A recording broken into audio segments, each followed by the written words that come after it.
Olá, e tá começando mais um ABcast, o podcast que vai ajudar você, farmacêutico, dono de farmácia, a se tornar mais seguro, mais valorizado nesse nicho de cosméticos, medicamentos e suplementos. Aqui é a Alana Bezerra e hoje o convidado de hoje, gente, é mega especial, sabe por quê? Porque nós somos clientes dele, né? Estou aqui com Rondinelli Coelho, contador, empresário contábil, professor, coautor de um livro que foi publicado recentemente, né, Rondi?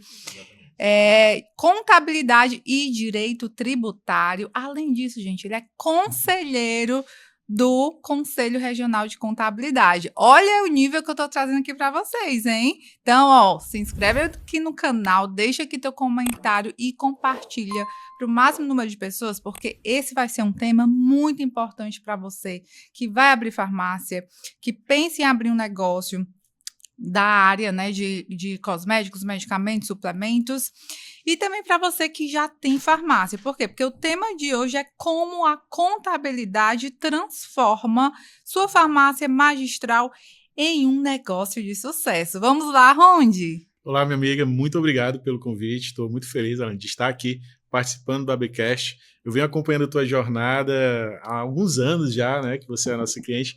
E a gente observa que está sendo uma jornada trilhada com um alicerce bem feito, realmente com tudo sendo cuidado, com muito carinho. E esse teu projeto do podcast, realmente eu acho que ajuda demais a muitos profissionais. Então, fico muito feliz de estar fazendo parte aqui desse episódio. Quero te parabenizar por toda a projeção que você tem feito aí nos últimos anos. Espero que seja um bate-papo leve, tranquilo. Vou trazer uma linguagem aqui descomplicada, tá? Que possa ajudar você que está aí nos assistindo para desenvolver o seu negócio, para que você possa realmente, através desses insights, faça algumas anotações e, quem sabe, né, possa alavancar aí com muito sucesso todo o seu negócio. Total. Que honra, Rondinelli, por quê? Porque eu sei que a sua agenda é lotada e muito obrigada, né, pelo feedback aí. Realmente é muito trabalho por aqui, mas é isso, faz parte. E claro que sem vocês a nossa jornada não seria a mesma, né? A ajuda de vocês é de fundamental importância para o nosso crescimento como empresa de consultoria, né? Empresa na área de cursos e treinamentos. Bom, e eu sei o quanto é importante ter, eu costumo falar, Rondinelli, que o dono de farmácia ele tem que ter um bom contador e um bom advogado. Né? Toda farmácia tem que ter esses dois profissionais, né? Mas eu falaria não um bom, mas um excelente, né? Porque farmácia com manipulação é um negócio muito especializado. Né? Então, por exemplo, eu já me reuni com consultores da área financeira para plano de negócio. Então, assim, às vezes o profissional fica um pouco perdido, não pela falta de expertise, porque é um negócio muito especializado, mas porque é um modelo de negócio que, por exemplo, uma precificação não é simplesmente colocar aqui, ali o valor de uma caixinha, né? Tem toda uma série de variáveis para formar o preço de um produto, por exemplo, né? Bom, e o que é que eu queria te perguntar já de cara, né? Como você começou, né, a adentrar nessa área de contabilidade? Obviamente você fez, né, e contabilidade, mas me fala um pouquinho como você migrou, fala um pouquinho da tua história para o pessoal entender a jornada. Pronto. Bom, eu digo que a minha história ela não foi nada planejada e algo bem bacana que eu levo para minha vida até falam muito, né? A oportunidade, quando ela chega para quem está preparado, ela vai ser bem aproveitada com excelência, né? E eu nunca projetei ser contador, certo? Eu fui pai muito novo, aos 18 anos eu fui pai e tive ali aquela necessidade de estar estudando e começar a trabalhar. O meu irmão, ele mais velho que eu, ele começou a trabalhar no escritório de contabilidade, que era o chefe dele era o meu padrasto. Só que ele acabou saindo da contabilidade e eu entrei para trabalhar como office boy nesse escritório de contabilidade. Hoje o meu irmão é cozinheiro, não tem nada a ver com contabilidade, é meu sócio num outro empreendimento que a gente tem. E aí eu entrei na contabilidade nesse momento, um convite.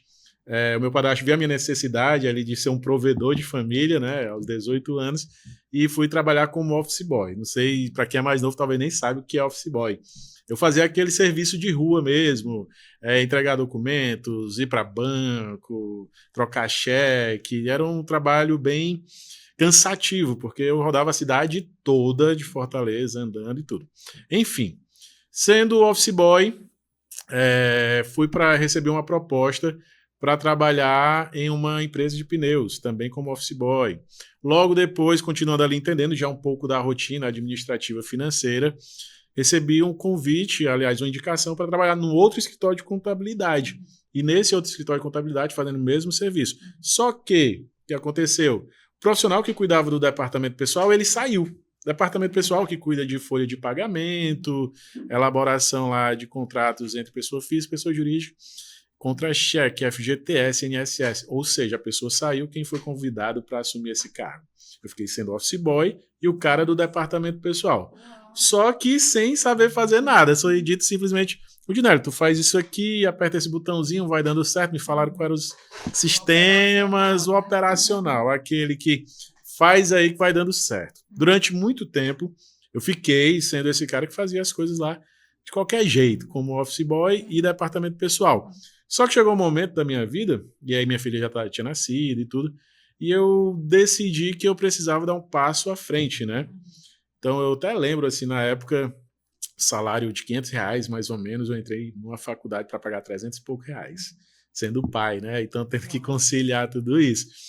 E entrei na faculdade, continuando ali como office boy, já um assistente contábil, e entrando no departamento pessoal, comecei a fazer um pouco de contábil, um pouco de setor fiscal, que são aquelas áreas ali que estão dentro de um escritório de contabilidade. Tem várias outras, mas praticamente eu fiquei no setor pessoal, departamento fiscal, setor contábil, fazendo um pouquinho de tudo, escritório pequeno, e foi aí que eu comecei de fato a entrar na contabilidade. Eu nem sabia o que era contabilidade antes, mas depois de certo tempo, comecei a gostar do negócio, entendendo toda a dinâmica, a relação com pessoas, entes fiscalizadores.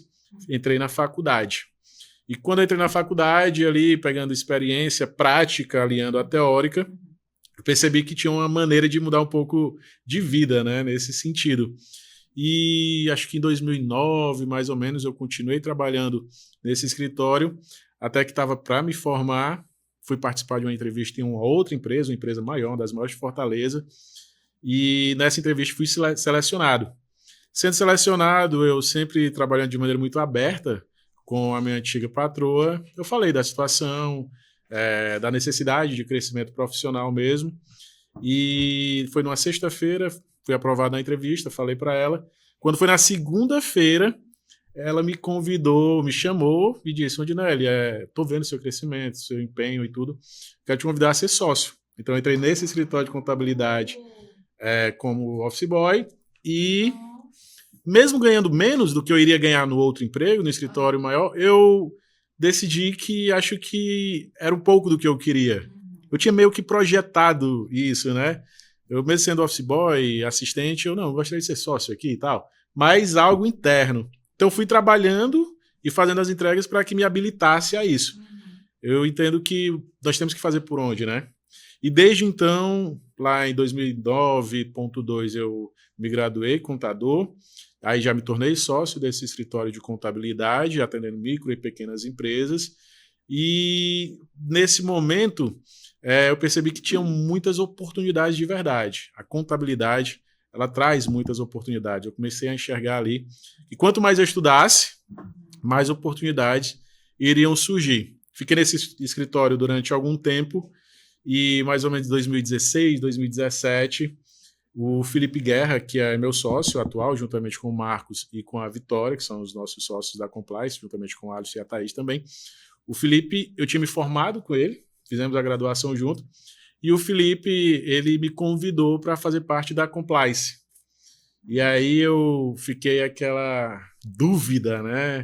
O que é que eu faço? Eu continuo onde eu estou? Vou enfrentar um novo desafio? Você já era sócio de uma empresa. Eu era sócio de uma empresa e o Felipe já tinha a Compliance, e ele vendo todo o crescimento da Compliance, que a Compliance ela realmente é uma empresa que tem 11 anos de idade, completando 12 anos agora, e ela é uma empresa que tem um potencial muito grande. certo? No sentido de que todos nós somos professores, todos nós temos um network muito grande, ensinamos outros contadores, isso gera muito negócio. Então, o Felipe percebeu, poxa, tem o professor, tem o Felipe Guerra aqui, que é especialista na área tributária, o Marcos Lima, uma fera na área contábil, a Vitória aqui na parte financeira administrativa. E ele viu que a minha área de especialização maior era a área de departamento pessoal. Então, ele buscou entender o seguinte, poxa, quanto mais a gente soma aqui com pessoas especializadas em cada uma das áreas, a gente distribui a força, fica mais leve para todo mundo e a gente consegue dar um atendimento mais qualificado e, ao mesmo tempo, que crescendo, né, como empresa. E foi assim que foi feito. Recebi o convite, analisei, foi uma das decisões mais difíceis da minha vida. Fui muito aberto com a minha sócia, né, daquele momento, e entramos no consenso e tudo. E eu saí da Activa, que era a antiga empresa, e me associei ao Felipe, ao Marcos e à Vitória, na época, que eram os únicos sócios. E desde então, aí, 2016, 2017, 2018, até agora, a gente está aí nessa caminhada junto à Compliance. Nossa, essa história inspiradora já daria Só o podcast poderia ser essa história, né? Eu poderia até mudar o título, né, Viti? De office boy a um contador, sócio, diretor de uma empresa de sucesso. Que, inclusive, eu conheci a Compliance no evento do Ramon Pessoa. Isso. Que ele, eu acho que esse foi um período que vocês ramparam bastante, eu não lembro qual foi o ano. Deve ter sido ali 2017. Naqueles eventos, 2018, por aí. O Ramon é um grande parceiro nosso até hoje. O Ramon é incrível. Ele entende muito da área comercial, né? Ele nos ajudou demais a estruturar a área comercial, desenhar processos. Até hoje ele é nosso parceiro, temos aquele nosso grupo lá da área comercial da Compliance, e o Alisson, que é nosso sócio hoje, ele é nosso associado, e ele é o responsável por essa área de qualidade e do comercial. Toda vida que o Alisson manda ali um contratozinho ali assinado, o Ramon vai lá e dá altos insights. Então é muito bacana. Então temos essa parceria. O Ramon, de fato, é o cara que entende da área comercial como ninguém. E realmente foi através dele que você veio, né, até a Compliance. E é muito legal, porque o Ramon é uma espécie de mentor, né? É o nosso mentor na área comercial. E hoje nós temos essa parceria de longas datas com o Ramon. E essa parceria com você aí também, que já vem há alguns anos. E eu lembro, Rondi, antes da gente adentrar ainda mais nesse tema, né, das farmácias, eu lembro da primeira vez que você foi, que a gente foi conversar, o escritório da AB não existia, era meio que no fundo da minha casa, numa salinha de fora da minha casa. E você foi com muita simplicidade, né? E eu acho isso incrível, eu valorizo muito. Empresas que começam com clientes pequenos, né? Acreditam no potencial do cliente e a parceria meio que se mantém, né? Eu lembro demais dessa reunião, foi lá na sua casa. Eu não lembro se foi na garagem ou foi na sala, enfim. Foi mais ou menos, não lembro exatamente o local, mas estava o seu marido lá, nos recebeu. Bem, E sobre essa questão de distinção de cliente pequeno, cliente grande, de verdade, eu particularmente eu entendo que não deve haver essa distinção, porque cliente é cliente, independentemente se é um cliente que vai pagar 20 mil ou um cliente que vai pagar R$1.000. E algo que é meio incorporado na Compliance é mais ou menos isso, assim, tem cliente que às vezes me liga, e eu procuro sempre ter esse contato muito próximo, muito aberto, tá sempre disponível para os clientes. E às vezes o cliente me liga e diz assim, Rudinelli, cara, eu sei que eu tô há 2 meses te devendo, tu poderia atender essa demanda, a gente tá com uma certa urgência e tal. Nós temos uma carência lá, como toda prestação de serviço, se atrasou um período, vai chegar um momento, você atende e tal, mas vai chegar um momento que você vai paralisar as atividades, isso é normal em todo tipo, é o profissionalismo que existe. E simplesmente eu falo assim para ele, cara, eu nem sabia que tu tava devendo. Então, assim, não tem diferença. Por quê? Porque lá nós temos algo que é bem claro isso, cada um tem a sua responsabilidade. Então a Vitória, juntamente com a equipe financeira, ela cuida dessa parte financeira. Eu não vou sair perguntando quem está devendo, quem não está, quem pagou, quem está pagando mais, quem está pagando menos. A minha parte operacional, ela só vai estar comprometida em fazer a entrega do jeito que é para ser feita. Tá entendendo? Então, não existe isso. A compliance, ela quer atender os clientes, quer prestar os atendimentos com nível de qualidade. Agora, claro, o que acontece? Tem cliente que ele vai contratar um serviço mais completo, por exemplo, setor pessoal, setor contábil, setor financeiro, departamento pessoal, vai querer uma auditoria fiscal, vai querer também um planejamento tributário. Então, esse cliente ele vai receber a sua entrega mediante aquilo que foi contratado. Então, está no contrato, a entrega vai ser feita. Tem aquele cliente, não. Eu só quero aqui o departamento pessoal, o setor fiscal e o setor contábil. Ele vai receber. Agora, sou pequeno e grande, não tem muito essa distinção, não. Não, eu acho isso bem legal, porque toda empresa grande já foi uma pequena, né? E, assim, valorizar os pequenos negócios, aquela farmácia que está iniciando, eu também sou muito desse... eu entro muito nesse nicho, né? Porque a farmácia tem que estar abrindo uma estrutura mais pequena, uma estrutura menor, mais simples, ela vai se tornar grande, né? E a nossa parceria existe para isso. Agora, falando um pouquinho mais do nosso nicho, especificamente de farmácia com manipulação. Eu sei que vocês já atuam nessa área também, né? Vocês têm clientes com foco na área da saúde. E como você... É uma pergunta um pouco simples, mas eu acho que é importante para esse começo, como a contabilidade, você falou em vários setores, né? Mas de forma mais específica, como a contabilidade ela pode agregar no crescimento de uma farmácia com manipulação? Vamos lá, como você falou um pouco no começo, farmácia com manipulação, ele é algo que é muito específico, de verdade, né? Não são todos os profissionais que vão estar habilitados tecnicamente, ter os conhecimentos, principalmente esses conhecimentos que você transmite aí nas suas aulas. Não são todos que vão ter. Então, por isso que você, como professora também, você está ali para dar esse direcionamento, você, como consultora, está ali para pegar na mão do empresário, para falar. E você entende que tem muitas dores, tem muitos problemas que possivelmente você já presenciou, você já passou, que esses outros que vão empreender agora, eles não precisam estar passando, né? Por isso que eu acho fundamental que todo empresário, ele tenha um mentor para a área financeira, um mentor para a área comercial, um mentor para a área técnica específica, que é isso que eu te enxergo aqui. Sim. Você é uma mentora técnica para algo bem específico e com o nível de conhecimento que você tem, não é fácil de encontrar por aí. Então, o que é que a gente observa? Quanto mais específico determinada atividade, é muito comum que aquela pessoa que ela vai empreender, ela entenda muito mais da particularidade inerente à operação em si, de como manipular, de como armazenar, de matéria-prima. Eu nem sei se eu estou falando algo de matéria-prima, de prazo de validade, enfim, de processos. E PEC um pouco o quê? Mais gestão. Então, Alana, quanto de profissionais, e isso aí eu já abro para todos os leques de mercado aí, certo? Quantas pessoas a gente conhece que é inteligente, que é esforçada, que tem capital financeiro, mas que não prosperam no seu empreendimento?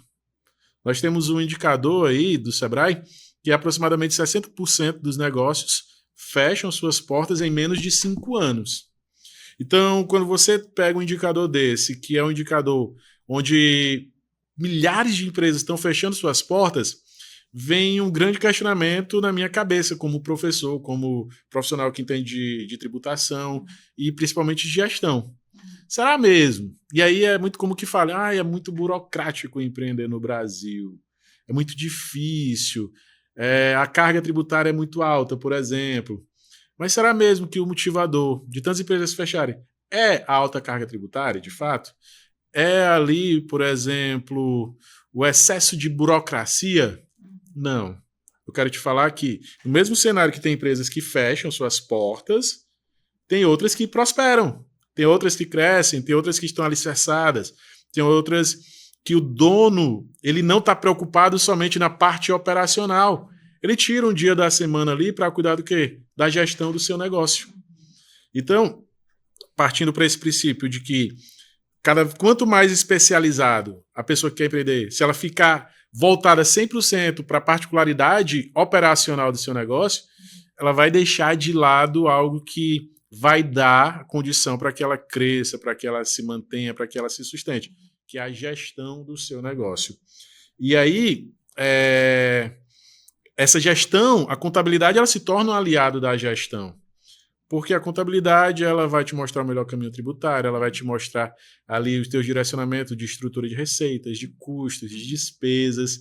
Então, é muito importante que, antes mesmo de empreender, de pegar o teu conhecimento técnico ali, tá dominando de verdade essa parte operacional do negócio, que ele entenda, peraí, agora vamos ver quais são as burocracias que tem que seguir. Vamos entender onde a gente vai abrir nossa empresa, qual a particularidade daquela prefeitura. Existe alguma exigência adicional para uma licença, por exemplo? Existe ali alguma particularidade? Eu vou contratar funcionários. Quais são as particularidades referentes ao funcionário? Tem uma convenção coletiva de trabalho que vai direcionar os direitos para os trabalhadores que vão trabalhar. Qual vai ser o salário que eu vou pagar para esse funcionário? Quais são os outros benefícios? Então, você observa que se você ficar somente na parte específica, que o conhecimento que você passa, ele pode ter o melhor produto com a melhor qualidade no menor custo possível, mas ele pode não prosperar, porque somente isso não vai dar condições para o sucesso. Se ele não tiver uma ótima estrutura organizacional, com processos, entendendo para onde vai o dinheiro que entra na empresa, pode ter certeza que ele pode acabar, inclusive, com as economias que ele fez durante uma vida toda. Muito comum. A pessoa trabalha numa empresa, ela faz as suas reservas ali, tem um grande sonho de empreender, vamos dizer, tem 300 mil reais, por exemplo, é um bom número, 300 mil reais, e ela vai lá e vai empreender. Mas, primeiro, ela vai gastar aqui para organizar uma estrutura, ela vai reformar um negócio, ela vai comprar matéria-prima e ela muitas vezes não projeta um resultado. Quanto que eu espero, por exemplo, de tirar de salário? Muito comum, a pessoa trabalha num local, ganha 20 mil de salário. Se ela for empreender, ela tem que analisar tudo isso. Será que a empresa que eu vou abrir, ela tem condições de me dar um salário de 20 mil reais que eu ganhava antes? Se a pessoa não analisar isso, o que vai acontecer? Ela não vai saber o que é da empresa, o que é da pessoa física, vai misturar tudo. Muitas das vezes vai querer continuar retirando 20 mil de salário, mas a empresa ela ainda não tem condições de dar um salário desse. E aí é um desses motivos. A contabilidade ela vem exatamente para dar todo esse norte. Essa clareza, né, em números, digamos assim. Exatamente. E você falou num ponto, tocou num ponto muito importante, porque e aí eu me incluo nisso, né? Meu nicho é consultoria, né? Nós somos uma empresa de capacitação e consultoria, mas eu sou farmacêutica, né? Então, nós farmacêuticos, e isso se aplica para as farmácias com manipulação, porque a maioria dos donos de farmácia com manipulação tem pelo menos um farmacêutico como sócio. E nós temos muitos clientes que é o farmacêutico que abriu farmácia com manipulação. E nós, de fato, temos deficiência em gestão. Não é à toa que logo no início, né, eu contratei vocês, né, tenho consultoria na área de RH, né, que a Isabela é meu lado de gestão de pessoas, né, que também é uma dificuldade de muitos farmacêuticos. Sim. Também. A gente não aprende isso na faculdade. Gestão financeira, enfim. E entrando um pouco mais para esse lado, Rondinelli, antes eu queria que você falasse um pouquinho, né, você tocou nesse ponto de abrir farmácia, né? A abertura é o profissional que está abrindo, né? A expertise técnica é importante, eu falo isso muito, inclusive, para os meus mentorados da mentoria Abra Sua Farmácia. Mas o fato é que tem outros pilares que vão fazer diferença no sucesso do negócio dele. Para um farmacêutico que está nessa fase de abertura, que está querendo abrir farmácia com manipulação, quais as informações que ele deve ter para ter essa clareza sobre questão de salário, se ele vai, o salário dele, quanto ele pode tirar de Prolabore, em quanto tempo ele pode ter um retorno de investimento, quanto deve ser a margem de lucro, enfim, quais os indicadores, as informações que no estudo dele, no planejamento dele, ele já é importante ele ter. Pronto. Nós somos contadores, empresários contábeis, professores, e nós também temos alguns livros, né? E entre um dos livros que a gente fez, que foi com os sócios da Compliance, esse eu acho ele bem especial, que o nome dele é Caminhos do Empreendedorismo. Olha, que E ele legal. partiu exatamente das dores que nós enxergávamos nos nossos clientes. Então já fica uma dívida aqui para te encaminhar um desses livros, tá Vou certo? cobrar, viu? Porque ele traz, inclusive, um passo a passo do que deve ser seguido para quem quer empreender. Então, o primeiro ponto é, todas as vezes o cara chega, eu quero abrir a empresa aqui na Avenida Aguanambi, por exemplo. Mas será que o código da prefeitura ele libera aquele tipo de atividade para aquele local, por exemplo? Então, antes de tudo, é fazer uma consulta de viabilidade no quesito de operação, de público-alvo e tudo, mas viabilidade mesmo de autorização para funcionamento. Será que naquele local vai ser liberado um alvará de funcionamento para esse tipo de atividade? Vai ter uma licença ambiental para esse tipo de atividade? Então, logo nesse pré-operacional, por exemplo, nesse pré-abertura da empresa, o contador ele já tem que estar lado a lado ali com o empresário. Porque ele que vai fazer essa consulta de viabilidade, ele que vai fazer essa análise. Claro que existe um processo mais abrangente, né? Que é fazer um planejamento de negócio mesmo, todo um plano de negócio. Entender principalmente quais são os recursos que eu vou precisar para abrir o meu negócio. Antes de abrir, projetar o teu cenário para daqui a 6 meses, por exemplo. Então, antes de abrir, eu tenho que analisar, bom, mediante o cenário que nós temos aqui, o que é que oferecemos quais são as forças que a nossa empresa tem. Antes de existir um sócio que ele é capacitado tecnicamente, é algo positivo. É uma estrutura de receita muito boa, no sentido de que investimento, capital inicial, é algo forte, ele dá para sustentar ou não dá. Analisar a viabilidade financeira, certo? Agora, o que é que nós temos de ameaças? Por exemplo, excesso de burocracia numa prefeitura, isso já tem que ser visto, por quê? Porque a preparação de documentação ela vai ser fundamental para que você organize tudo isso. Poxa, imagina que você quer abrir uma empresa, você tem uma projeção aí, todo o processo demorar uns 3 meses, parte estrutural e tudo, e chegar a 3 meses, teu capital já está indo, mas por uma burocracia que não foi obedecida, você não pode abrir a sua empresa. Então, é ser visto exatamente qual a prefeitura, qual o local, os detalhes junto à Cefaz, o contador ele vai direcionar tudo isso para que a regularização possa funcionar da melhor maneira possível. Depois disso, você já vai começar a analisar o seguinte, como que eu vou estruturar as minhas receitas, minhas despesas, onde eu vou alocar os valores que vão entrar, vão circular pela minha empresa, entendendo principalmente que na contabilidade a gente chama de princípio da entidade. O princípio da entidade fala o quê? Que o patrimônio do sócio ele não pode se confundir com o patrimônio da pessoa jurídica, da empresa. E o sócio que ele já entra na empresa ciente disso, ele tem ali uma grande probabilidade de dar certo. Porque, na verdade, a grande maioria dos empresários, eles não sabem o que é o princípio da entidade, mistura dinheiro da empresa com dinheiro da pessoa física, e isso é algo que compromete bastante o sucesso da empresa. E aí vê outros detalhes. Projetar, por exemplo, uma demonstração do resultado do exercício. Como assim, Rondinelli? Projetar a demonstração do resultado do exercício. Isso, uma DRE projetada. Baseado na tua estrutura, baseado no teu modelo de trabalho, quando você vai abrir um negócio, você não vai abrir, não, eu quero abrir logo faturando 1 milhão. Não vai colocar algo de cabeça que seja o top. Você vai desenhar todo o cenário e vai dizer, baseado na minha estrutura, baseado no mercado, eu vou ter ali uma receita mês de 100 mil reais. Ok, primeiro ponto. Agora, desses 100 mil reais, o que é que vai ter de dedução? O que é que vai ter de imposto que vai impactar diretamente ali? Porque se eu vou ter receita, eu tenho que jogar para a tributação, o custo do tributo ele tem que estar ali. Então já vai tendo ali um abatimento. Beleza. Qual vai ser o meu custo das mercadorias vendidas? Quantas mercadorias eu espero vender para alocar os custos nessa mercadoria? Então, quer dizer, os 100 mil ele vai reduzindo ali. Quais são as despesas fixas? Um aluguel, um telefone, uma internet, uma consultoria, uma contabilidade. Então, salário de funcionários. Quais são as despesas variáveis? Vão variar de acordo com o que for vendido. Então, observa que essa parte pré-operacional de burocracia, ela sendo cuidada, você já vai ter como estruturalmente ficar bacana. Agora a gente está cuidando de um outro pilar, que é a estrutura financeira da sua empresa. E aí entra no cenário que quantos funcionários eu vou precisar?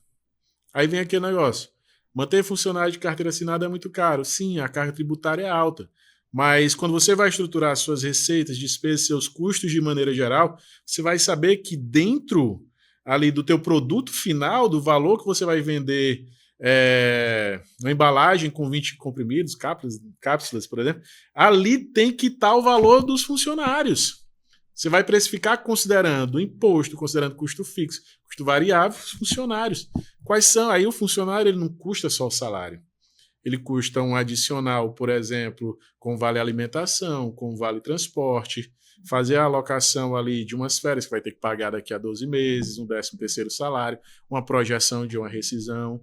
Então você observa que são muitas informações e eu acredito que você pode confirmar. Será que, de verdade, os empresários que querem empreender em farmácia de manipulação, eles têm ciência disso tudo?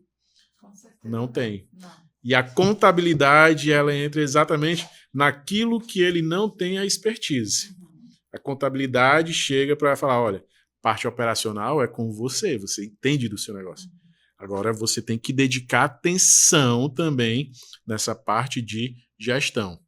Aí você lembra que eu coloquei lá a DRE projetada? Porque lá na tua DRE tem que, inclusive, estar o teu salário como sócio. Então, de 100 mil, eu quero 20 mil de salários. Beleza. Vai ter condições de tirar esses 20 mil? E aí entra no outro detalhe que eu, particularmente, eu gosto de falar muito com o empresário. Quanto é que está o teu custo na pessoa física? Quanto que na pessoa física você precisa para sobreviver? Qual o valor da parcela do teu carro, da tua casa, do teu aluguel, da tua internet, da tua academia e tal? Por quê? Porque eu, como consultor e gestor da informação, eu vou me preocupar tanto para que o CNPJ vá saudável, mas que esse CNPJ tenha condições de sustentar esse CPF. Porque se esse CPF ele ficar consumindo do CNPJ além do que ele pode consumir, o que vai acontecer? O provedor, o CNPJ, não vai ter condições e aí vai entrar naquele indicador de empresas que fecham ali em menos de 5 anos. Total. Entendeu? E aí, quando a DRE é projetada, estruturada daqui a 6 meses. Como é que a gente está? Certo? Reduzir custos. O que é que dá para trabalhar com custos? Porque quando você tira alguma despesa, algum custo, isso vai direto para o resultado. E aí a contabilidade, no pós-abertura da empresa, com tudo isso planejado, aí ela vai estar sentando, está conversando. Essa parte que a gente vem aí há alguns anos marcando reunião para discutir, para ter os números na palma da mão, para ter um responsável para alimentar o sistema, para que essas informações elas possam se transformar em indicadores para a tomada de decisão. Perfeito, Ronde. Ronde, você falou, tem um ponto que eu sempre me preocupo quando se trata de farmácia com manipulação, que é o custo operacional. Farmácia com manipulação, diferente de uma indústria, ela não conta com, não pode, inclusive, ela não produz em larga escala, né? Então, cada produto ele é feito de forma manual. Claro que existem algumas tecnologias aplicadas, mas não dá para escalar muito, né? Então, assim, digamos que cada produto, não dá para eu produzir dezenas de potes de cápsulas de uma vez só, né? Teoricamente, em farmácia não é permitido. Uhum. Se eu quero escalar, eu vou para a indústria. Falando do modelo de negócio de farmácias, eu preciso de bastante gente, normalmente, para produzir. Eu tenho como otimizar essa produção, deixar essa produção mais enxuta, sim, mas, normalmente, é gente dependente, digamos assim. Quanto mais, se eu preciso escalar mais, eu vou precisar de mais gente para a operação, certo? Existe algum número relacionado a percentual sobre a receita do custo operacional, digamos assim? Até quanto, porque eu já ouvi até, inclusive, uma farmácia falar que o custo operacional representa 30%. E, assim, eu não entendo, né, especificamente sobre esses números, mas eu queria entender um pouquinho sobre o percentual que representa na receita, se existe um máximo, um mínimo, enfim. quando a gente fala de percentuais, de quanto que vai representar, não, a grande verdade é que não vai existir receita de bolo. Não vai ter como você falar que vai ser 30%, vai ser 45%. Isso tem que ser, de fato, baseado na estratégia que vai ser aplicada para aquela empresa, ponto. E aí vai ser levado em consideração quantidade de funcionários, matéria-prima consumida, se você vai consumir em maior quantidade, em menor quantidade, se você vai barganhar com o fornecedor, se você não vai, certo? Porque cada empresa tem uma realidade. Uma localização de uma farmácia, por exemplo, em um determinado bairro vai ser diferente de outro bairro. Então, para que a gente consiga mensurar isso, até a maneira que você vai contratar os seus trabalhadores vai impactar. E a contabilidade ela vai entrar exatamente aonde? Exatamente nessa estratégia que você vai aplicar. Por exemplo, se você contrata pessoas demais, mas durante, sei lá, 30% do dia, esses trabalhadores eles ficam com o seu tempo ocioso, porque não vai ter demanda, mas você vai precisar de um trabalhador. Então a contabilidade ela vai chegar e vai te falar, olha, você pode contratar um trabalhador em regime de tempo normal, por exemplo, 44 horas semanais. Não, mas para a tua realidade hoje, a tua demanda, tu pode contratar um trabalhador para trabalhar só 30 horas semanais. Tu pode contratar um trabalhador para trabalhar de segunda, quarta e sexta, por exemplo, que tu já sabe mais ou menos a tua demanda, tu sabe o prazo de entrega que você vai colocar para esse produto. Então, quer dizer, são muitas particularidades. E não tem como você definir esses custos. Inclusive, quando a gente fala de custo, por exemplo, quanto da minha empresa eu vou dedicar para o marketing? Só um exemplo. Tem empresa que gasta 10% com marketing. Não faz nenhum estudo para saber se esse marketing está trazendo, se esse tráfego, por exemplo, ele está trazendo retorno. Então, quer dizer, tem que ser analisado, tem que ser precificado, tem que ser mensurado cada uma das coisas. E a contabilidade ela vai chegar exatamente nesse ponto. Entender tua estrutura de receita e entender a tua estrutura de custos. Para, baseado nisso, a gente chegar no que é atualmente, vamos dizer que está 35%. Aí, quais são os caminhos que a gente vai fazer, vai percorrer para chegar a 30%? Onde é que a gente pode cortar? Onde é que a gente pode ajustar? Por exemplo, eu vou te falar aqui uma empresa que é farmácia de manipulação, que ela é do Simples Nacional, ela pode tributar o que ela vende de duas formas. Onde uma maneira ela vai começar a tributar com 4% e a outra vai tributar com 6%. Como assim, Rondinelli? Simples Nacional, se a tua empresa ela vai chegar mediante ali o atendimento, eu vou chegar como teu cliente na farmácia, eu chego com uma prescrição por um profissional médico habilitado para entrega futura, que vai ser produzido no próprio estabelecimento, por ser entrega futura, isso vai dar uma tributação inicial ali na casa de 6%, que pode subir um pouco mais. Porém, imagina esse cenário. Vamos pegar aqui um produto que eu vou lembrar desse produto que uma vez eu fui no médico e ele me passou, Morozil, por exemplo. Eu nem lembro para que é o Morozil, mas eu só lembro que ele me passou. Para deixar no shape, hein? Para tentar emagrecer, tá vendo que não deu muito certo, certo? Mas aí ele foi lá e ele passou, entre outros, o Morozil. Imagina que, eu não sei se aplica para o Morozil, mas para um outro pode se aplicar, tá?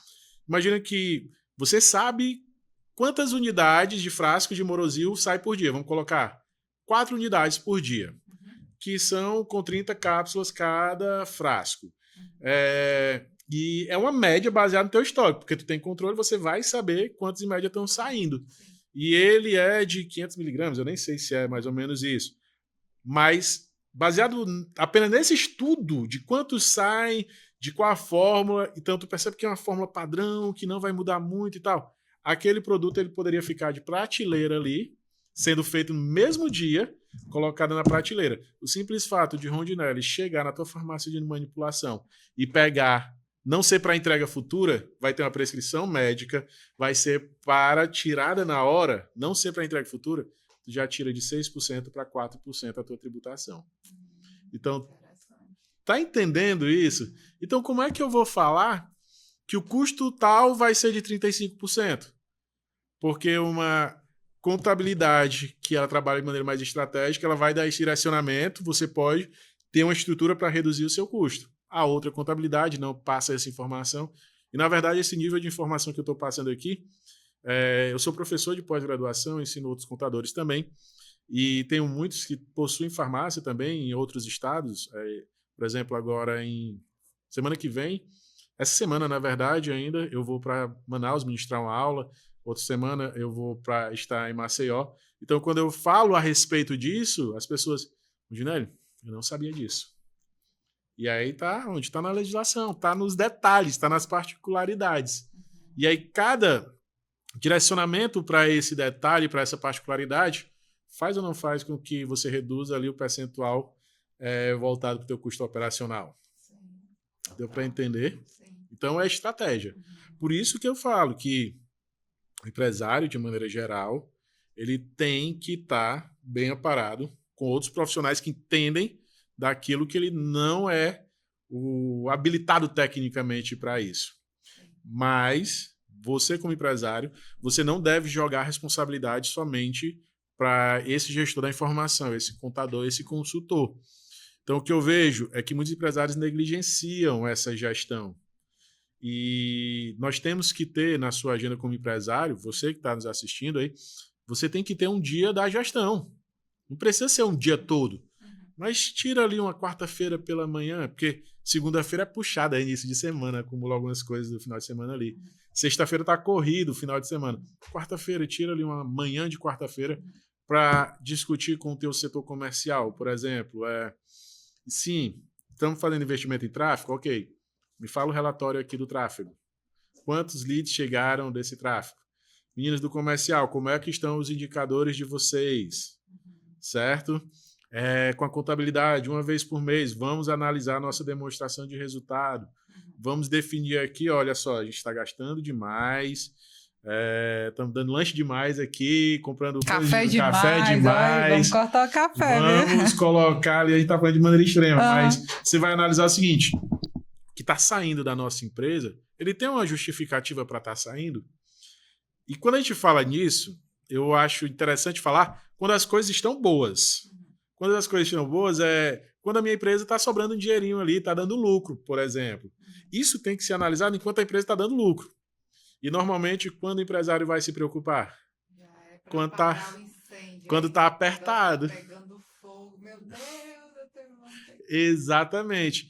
Não, esse mês faturamos, vamos colocar aqui 300 mil reais. A nossa média mensal aqui é 200 mil, foi 100 mil a mais. Meu amigo, estamos ricos, vamos gastar. Só que no mês que der 150, meu Deus do céu, nossas despesas deu 200 mil reais. Não, tem que ter uma estrutura. E farmácia com manipulação é um modelo de negócio sazonal, né? Por exemplo, eu não sugiro uma farmácia abrir em período de final e começo de ano, né? Normalmente as pessoas estão mais focadas em festas, em roupas, né? Não é aquele momento que as pessoas focam tanto na saúde, de fato, sim, né? 90% dos nossos clientes têm uma queda de faturamento no final do ano e no início do ano, né? Então, mais um motivo para você.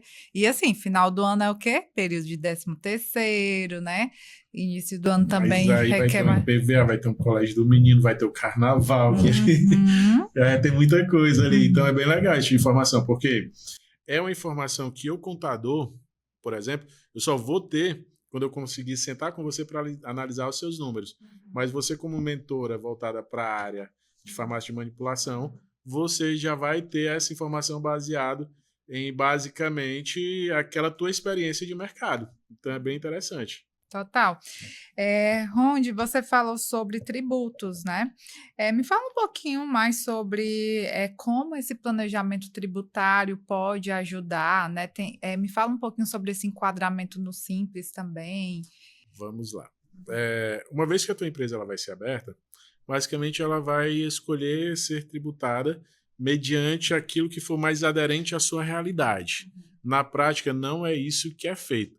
Na prática, quando vai ser uma microempresa ou uma empresa de pequeno porte, vamos falar, uma microempresa ela vai até 360 mil no ano calendário.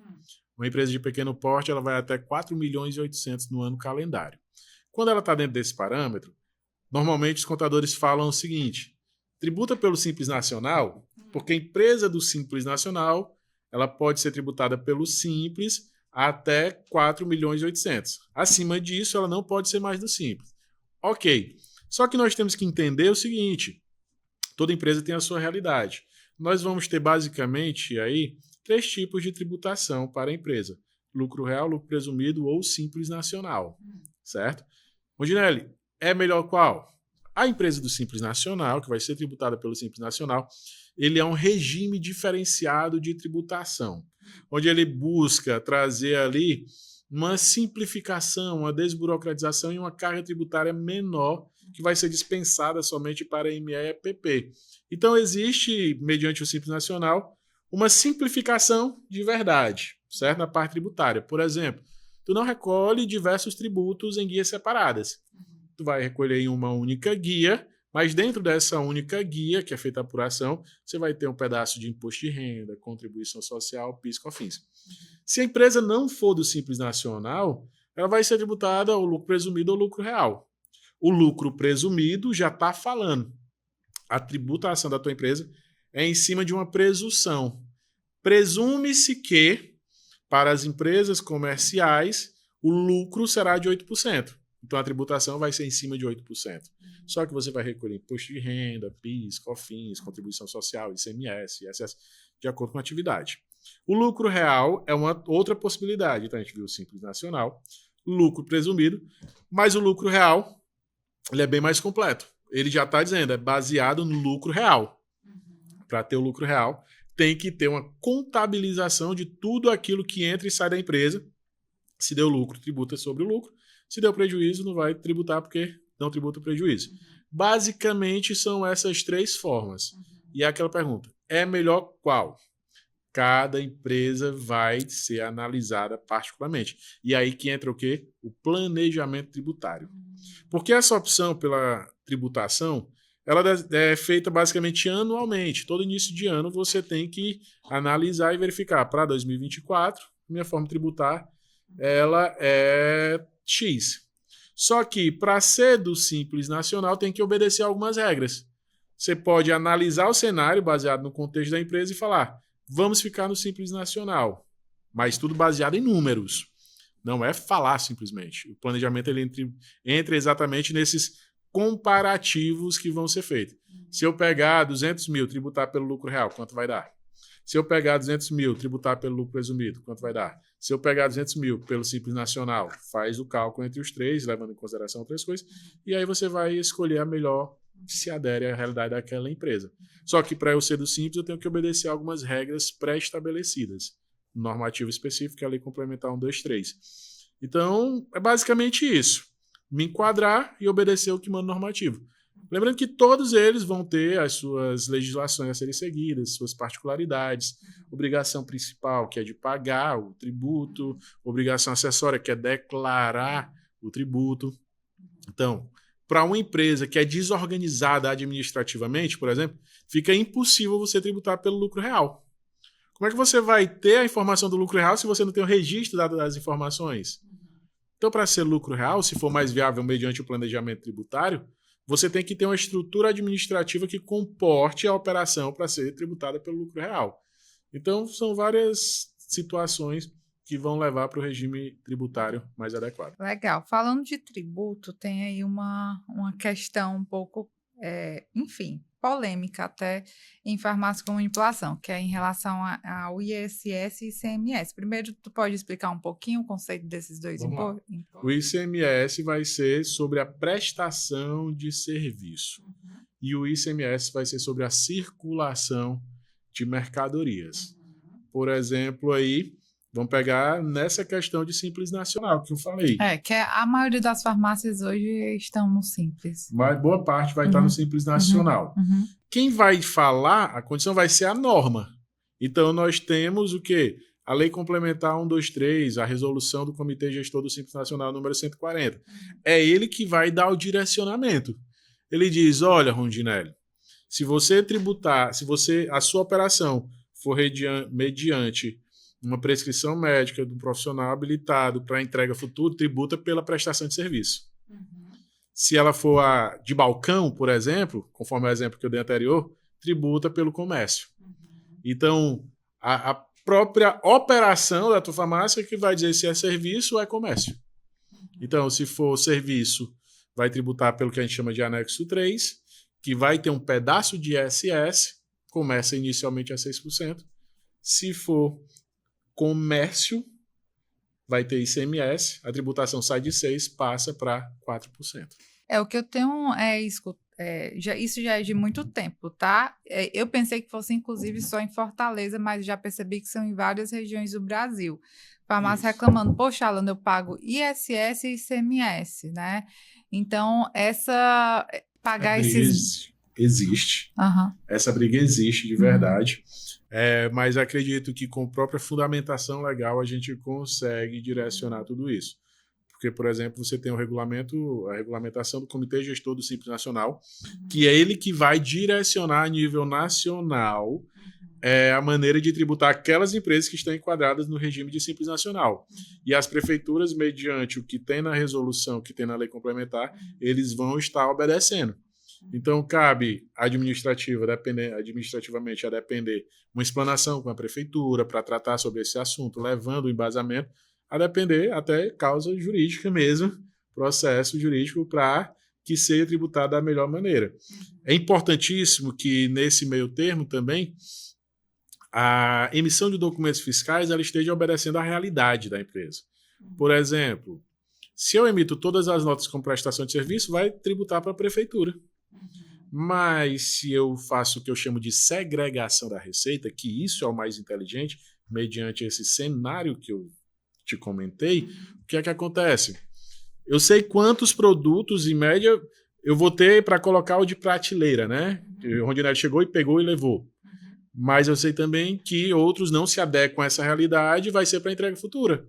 Para que a entrega futura eu emito nota fiscal de serviço, para que nota para comércio levar nota fiscal de comércio. Então, operacionalmente, eu já estou falando para o ente fiscalizador o quê? Um pedaço é serviço, outro pedaço é comércio. Um pedaço é ISS, outro pedaço é ICMS. Então, observa que até a estrutura mesmo, interna dentro da empresa, operacional, ela vai estar trazendo uma maior segurança jurídica para a empresa. Perfeito, muito bom. Esse é um ponto que você que é farmácia com manipulação é importante você atentar, tá? Você que está abrindo também. Para finalizar, Rondinelli, a realidade é muito bacana nesse nosso papo aqui, inclusive para mim, de muito aprendizado, né? E assim, eu sou farmacêutica, né? Aprendi a gerir estamos aprendendo, né, a gerir uma empresa, inclusive a questão financeira é um calo, né, para mim e para todos, acredito que para a maioria dos farmacêuticos. E o padrão é esse. Um farmacêutico, ele abre a farmácia e aí ele começa muito no operacional. A farmácia vai crescendo, um modelo de negócio fantástico, né? Muito potencial. Então, assim, eu ainda não vi desses 10 anos de consultoria uma farmácia não dar certo. Já vi uma farmácia com uma gestão ruim, mas olha isso, né? Assim, mesmo com a gestão ruim, ainda dá certo. Imagina se a gestão fosse boa. Mas o fato é que a farmácia vai crescendo, vai crescendo, vai crescendo e chega um momento que o farmacêutico, o dono de farmácia, ele precisa sair do operacional, né? Não é fácil, né? Eu sou um modelo disso, é difícil, tanto é que já estou há 2 anos tentando, delegando uma pessoa para ficar alimentando o sistema, chegou um momento, Rondinelli, eu vou fazer esse negócio, né? Acontecer até eu conseguir delegar. E o que é que você recomenda, né, no seu olhar dentro da assessoria contábil, de como vocês podem ajudar a solucionar? O que é que você recomenda para um empresário que está nessa, né, que está saindo do operacional, está começando a delegar, então ele começa a delegar a parte do... Assim, eu recomendo que a minha recomendação é comece a delegar logo o operacional. Por quê? Porque quando você tem expertise em um determinado pilar, né, como você tem uma expertise técnica, né, que é o caso do farmacêutico. Você treina gente para ficar ali, né, em algumas tarefas operacionais, conferências de produto, conferência das formulações, compras, né, treina e fica gerenciando, monitorando. Na minha percepção é mais fácil, porque você conhece sobre aqueles processos, então é mais fácil de gerenciar. Quando vai para pilares mais desconhecidos, que a gente não vive isso, existe uma dificuldade maior em delegar, né? Ou a gente, como é aquele termo, delarga, né? Não delega, só joga, vai, te vira e faz. E não flui. O que é que você recomenda para os empresários, para os donos de farmácia, para realmente virar essa chave e começar a passar a olhar para a gestão como algo até mais simples, factível, que dá para fazer, dá para acontecer? Vamos lá. Uma das principais dores que a gente acompanha, assim, e eu vou te falar uma coisa, não é só para os farmacêuticos, é para o empresário a nível nacional. Por exemplo, você tem empresário que investe e vai vender, por exemplo, material esportivo, porque ele é atleta, se identificou, vai vender material esportivo. Ele entende de produto, entende de comprar bem, entende de vender bem, tem ótimos clientes e tal, e ele fica muito naquilo. O que é que acontece? Muitas das vezes ele nem gosta de olhar os números. Primeiro ponto, você não tem que gostar, mas você sabe que tem que fazer. Então, primeiro ponto, se preocupe com a sua gestão, coloque isso como prioridade. Se preocupe de estar acompanhado de quem sabe.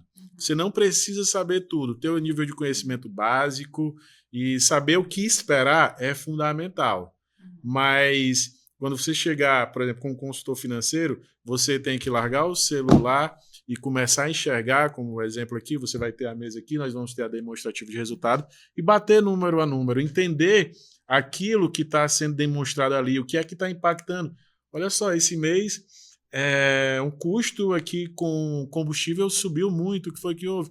Não, foi o sócio da empresa que tirou o dinheiro da empresa para abastecer o seu carro. Peraí, isso aqui não é para ser da empresa, isso aqui é para sair do salário do sócio. Tá entendendo? Então, não é gostar, mas entender que isso, de fato, ele se torna uma prioridade, certo? Tirar um momento da sua agenda por semana, por quinzena ou por mês para analisar as informações. Você não precisa elaborar as informações, mas você precisa o quê? Ter pessoas que vão te fornecer. E aí, o contador, o consultor financeiro, ele vai entrar exatamente nesse ponto, porque ele vai entender dos números, ele vai entender o que está faltando, ele vai estar cobrando e ele vai estar ali perto de você. Então, nós temos situações, vamos marcar uma reunião, não, né, ele não dá, não sei o quê, passa um mês, passa 2 meses, ou seja, vai negligenciando. Então, é tornar a gestão prioridade na empresa, que se partir da sua cabeça e você já internalizar isso, e tem uma maneira que eu utilizo bastante com o meu celular aqui, eu já agendo tudo que eu tenho que fazer. Então, se eu coloco na minha agenda que eu vou ter a gravação aqui, esse momento com você, para tratar com o podcast no dia tal, a tal hora, quando eu vou aparece outra demanda, espera aí, eu vou olhar na minha agenda. Então, na agenda do empresário tem que ter o quê? Gestão. Não é difícil arranjar tempo? Mas se você está comprometido com aquilo, se você se compromete, você assume que é uma responsabilidade sua e não dá para delegar essa gestão, aí você já começa a internalizar e isso vai se tornando um processo do teu trabalho. Um hábito, né? É um hábito, certo? E aí você tem que saber exatamente o que é que você precisa entender, o que é que você precisa cobrar das pessoas. Por exemplo, para que eu possa te fornecer a consultoria financeira, eu preciso do insumo. O insumo é o quê? O insumo é o sistema alimentado, é a informação, a receita, a despesa lançada. Sem isso, não consigo. Não ter as informações dos extratos bancários e tudo. Então, se você sabe que vai ter, semanalmente você vai colocar na sua agenda para aquela pessoa que tem a responsabilidade na sua empresa de fazer o quê? Como é que está o lançamento? Ah, tá dando certo. Não, tá dando certo não. Me mostra. Tá entendendo? E aí? Tá, beleza? Porque sabe o que vai acontecer se você não cobrar? Vai chegar no dia 5 para ter nossa reunião, aí fulano de tal lançou tudo, fulano de tal vai dizer, não lancei porque eu estava atolado de coisas, eu estava cheio de demanda. Ou seja, o fulano não entregou, você não me entregou, eu não entreguei a tua consultoria financeira. Então, o gestor ele não tem que gostar das coisas, mas ele tem que ser maduro o suficiente para entender que ele tem que fazer as coisas e ele tem que cobrar das pessoas. Por isso que a contabilidade também entra num cenário para direcionamento. Poxa, tem coisas que você não deve fazer, você como gestor da empresa. Alimentar o sistema não é para o gestor da empresa. Mas você tem a possibilidade de um menor aprendiz, a depender do porte da tua empresa. Você tem a possibilidade de um profissional autônomo para prestar um serviço para alguma coisa. Você tem uma possibilidade de um estagiário, por exemplo. Você tem a possibilidade de contratar um trabalhador em regime de tempo parcial, com um salário menor.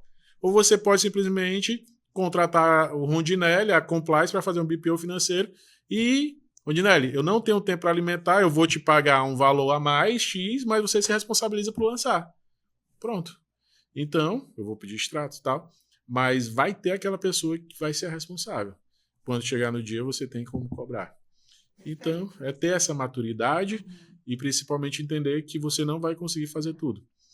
O gestor, recentemente, antes de ontem, eu tive uma reunião sobre consultoria financeira de uma empresa que ela presta consultoria para a parte de saúde e segurança do trabalho. E o gestor dessa empresa, ele e a esposa dele cuidando da parte administrativa e ele da parte de negócio e tal. Eu falei, olha só, ponto de equilíbrio para vocês aqui é 80 mil reais. Não tem como vocês sobreviverem no mês com menos de 80 mil baseado com o salário que você quer. Estrutura de receita, despesas, tudo feito direitinho, bonitinho e tal. E aí eu perguntei, fulano de tal, como é que tá dedicando teu tempo? Aí a esposa falou, o fulano aqui, quando ele sai para fechar negócio, meu amigo, a gente bate 100 mil. Mas o que acontece? Ele fica muito no operacional. Ou seja, se ele ficar no operacional, não vai vender. Se não vai vender, não tem por que ter empresa, porque não vai ter resultado. E a empresa ela tá ali para gerar resultado. Porque vai ser do resultado da empresa que ele vai tirar o a mais do prolabore dele, ele vai tirar um lucro, por exemplo, ele vai tirar uma reserva de reinvestimento, ele vai ter uma reserva de contingência. Então, o melhor local para o gestor estar, meu amigo, vai cuidar da parte de negócio, vai se relacionar com pessoas, vai fazer parcerias. Ah, beleza, tu pega, olha assim, o impacto no mês que ele foi para o mercado, para campo, ele aumentou em 20 mil reais. Será que se ele não botar 3 mil reais para ter uma outra pessoa, não vai ser a pessoa que vai substituir no operacional? Ah, eu vou pagar 3 mil, mas olha, tu ganhou 20 para tirar 3, sobra 17. E o gestor, muitas das vezes, só olha para o que está saindo. Então, maturidade, acho que é o fundamental. Muito bom. Rondinelli, agora para finalizar mesmo, né? Já é o segundo podcast que eu faço essa pergunta. Você recebeu a nossa camisa Manipulados para o Sucesso e atrás tem a fórmula do sucesso desenvolvida pela AB Consultoria Farmacêutica. Hoje, se você fosse desenvolver uma fórmula do sucesso, né? Para o sucesso, quais os 3 ingredientes principais que não poderia deixar de trabalhar, né? Primeira coisa que eu acho é a educação continuada. Eu, como professor, eu acho que todo o sucesso que eu tenho, ele vem aqui, eu falo sucesso em relação a mim, não é comparando com outras pessoas, certo? Então, eu me considero uma pessoa realizada profissionalmente, gosto do que eu faço, tenho resultados, ajudo outras pessoas, outros empresários, outros contadores. Então, eu não conseguiria, por exemplo, ajudar empresários e outros contadores se eu não tivesse uma educação continuada. Então, basicamente, eu estudo todo dia. Faz parte da minha rotina. Estudo continuado. Outra coisa, acho que comprometimento. E aí, quando eu falo de comprometimento, é entender que eu tenho que ser comprometido com o resultado do meu cliente, eu tenho que ser comprometido com a minha saúde também. Eu falo que eu tenho que ser comprometido nas minhas responsabilidades, nas minhas atribuições. Então, acho que o estudo, o comprometimento, isso faz parte, né? E acho que outro ponto que eu acho que é interessante é você ter humildade. Você se relacionar com qualquer pessoa do mesmo jeito, independente se é o presidente de tal coisa, se é aquele que está cuidando ali da parte operacional. Acho que ter empatia é fundamental, porque se você tem essa humildade, você vai se relacionar bem onde você chegar. E as portas se abrem para quem se relacionam bem. E eu não estou falando de interesse. Você ser interessado numa coisa é totalmente das pessoas olharem para você e entender que você serve. muitas das vezes não está cobrando nada, e ela fala, caramba, esse cara entrega tanto, esse cara faz tanto, esse cara se doa tanto. Então tem essa atribuição aqui que pode ser repassada para ele. Eu falo baseado um pouco na minha história, de maneira geral. Então eu sempre procuro ser um cara humilde, eu procuro estudar todo dia de verdade. Então isso vem me gerando os resultados. E eu sou muito comprometido com as minhas entregas. Então se eu me comprometi que eu vou estar aqui com você tal dia, eu vou fazer o possível e impossível para estar aqui tal dia. Se eu preciso dar uma aula lá em Roraima, por exemplo, como já aconteceu, para passar por 5 aeroportos, para chegar lá na ida e 5 para voltar, rodar o Brasil todinho. Eu sei que eu vou ter que organizar a minha agenda para que naquele dia, naquela sexta-feira à noite, eu fique sexta-feira à noite, sábado o dia todo e domingo de manhã trabalhando, e vou voltar no domingo após a aula para chegar em casa no outro dia. Mas se eu tiver uma reunião marcada contigo na segunda-feira, eu vou. Então, acho que estudo, comprometimento e a humildade, acho que é bem bacana. A propósito, você está bem comprometido com o fitness, né? Tô vendo aí, academia, muito bom. E eu tô muito comprometido também com doce, chocolate, até para acabar com isso, porque tá me sabotando. Eu tenho esse mesmo problema, mano. Eu tive, assim... eu comprei o Morosio naquela época, né? Eu problema com algumas coisas, e eu fiz ali tudo.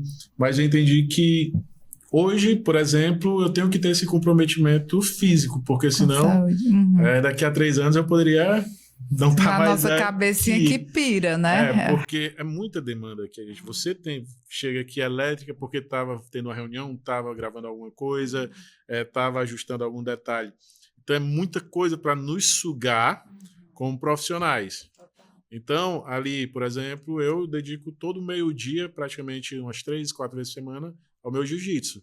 Então, já entendi que aquilo é o meu compromisso do meio-dia. Depois, ali, meio-dia, 1 hora eu treino, vou almoçar, tomo banho, 2 horas eu estou na ativa de novo. Mas eu estico, vou até 8 da noite, saio da noite. Mas por quê? Porque eu tive aquele compromisso. E isso me ajudou demais. Me ajuda muito. Aí 1 ou 2 vezes por semana eu vou para a academia. Tá faltando ainda largar o comprometimento com o doce, o chocolate, o doce de leite. Vamos fazer esse comprometimento agora, viu? 21 dias sem comer doce. Olha aí, vamos fechar? Dias. Fechar hoje? Não faz isso comigo não, olha aí. Mas sem açúcar nem nada. Sem açúcar, 21 dias sem açúcar. Café sem açúcar. Isso, bora fazer? Mas você já fez? Já. Deu certo? Deu. Você conseguiu? Deu. Então bora, deixa eu ver aqui. Cadê o meu último açúcar? Pelo amor de Deus. Vou me comprometer contigo. Bom, bora, fechou. Bora. Fechou? Fechou. 21 dias olha sem aí, açúcar. Vocês vão ver. Bora lá. Ai, Rondy, muito obrigada pela disponibilidade de tempo, né? Com certeza vai ter outros encontros, porque é um assunto muito extenso. Tentei dessa vez não entrar muito na área no técnico, né? São muitos conceitos, muita coisa, né, para a gente aprender. Mas foi de grande valia, né, da sua história, alguns conceitos que é muito importante para você que já tem farmácia, você que vai abrir sua farmácia, foca na gestão, tenha as empresas certas ao seu lado, que o seu negócio vai alavancar. Então é isso, muito obrigada. Rondy, quer deixar mais algum recado pessoal? Quero, eu só quero te agradecer por esse momento. Eu acho que eu tenho um negócio assim que eu me descobri professor, eu tenho medo de falar em público, acredite, tá? Eu também. E quando eu vou para a sala de aula eu gosto de falar, então como contador e professor, eu gosto muito de levar o conhecimento, porque eu entendo que transforma a gestão do teu negócio, transforma a tua vida de maneira geral. Então eu quero agradecer por esse momento, realmente muito bacana, foi leve, acho que foi bem demais, mais de 1 hora talvez aqui conversando. Deixa um recado para você que quer empreender, é importantíssimo que você tenha os seus mentores, saibam se apoiar demais nas pessoas corretas, tá bom? Porque entenda, como contador, ninguém precisa passar pelos problemas que eu passei. Que eu posso ali direcionar algumas coisas, algumas saídas. Como contador, eu consigo dar direcionamento tributário, como gerar economia e tudo. Mas você, como mentora de carreira para voltar para a área de manipulação, você sabe o caminho das pedras. Então, muitas das vezes o empresário ele pensa que não é um investimento alto. Não, não é, porque esses investimentos que vão partir principalmente para gestão de negócio, operacional, financeira e administrativa, isso pode salvar o seu negócio. Então, entenda que se tiver bom para a sua empresa e você for organizado, vai estar bom na sua pessoa física. Então, não deixa que a ilusão de que está circulando a tua empresa faça com que a tua empresa possa quebrar. Então, tenha maturidade profissional, tanto na parte específica, técnica, mas também entendendo que gestão é algo que você precisa de mais. Acho que é basicamente esse recado. Muito bom. Muito obrigada por sua audiência. Te espero no nosso próximo ABcast. Se inscreve aqui se você não está inscrito. Deixa aqui o teu like e compartilha esse vídeo para o máximo número de pessoas. Te vejo na próxima e até lá. Tchau, tchau.